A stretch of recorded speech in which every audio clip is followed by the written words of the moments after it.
Nasayod ka ba nga adunay lugar sa Greece nga gitukunugan og linibog ang mga life vest ug tungod sa kadaghan niini miporma kini og bukid?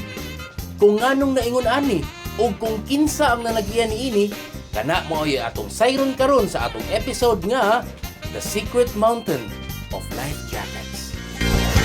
Sa norte nga bahin sa Lesbos Island sa nasod sa Greece, makita kining nagtapok ng mga life vest kung life jacket sa lain-lain nga mga sizes.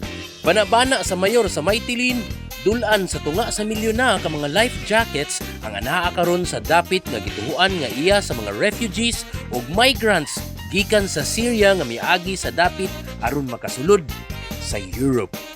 Ang maong mga migrante nga miiskapo sa gera sa Syria ug Afghanistan nagiyahay og ambak paingon sa dagat atol sa rescue operation sa Mediterranean Sea Agosto ni adtong tuig 2016. Giingon nga gihangop o gidawat sila sa Human Rights Organization ug ang ilang mga life vest gibili na lang dinhi sa maong dapit. Kung dunay na rescue, duna sab daghan kinabuhi ang nakalas ug nagpabilin ilawom sa kadagatan. Timailhan nga kining mga bukog ang nakita sa mga rescuers, di pa hinuon masuta kung bukog kini sa tao o hayop. Samtang ang mga eksperto nagtuon pa lang nito. Yung mga naabandon ng mga life vest sa mga migrante sa Greek island of Lesbos, gihulagway nga usa ka ecological time bomb sa mga eksperto nga magdala og kadakong kadaot sa kainayahan kung dili kini mahipo sa kagamahanan sa Greece.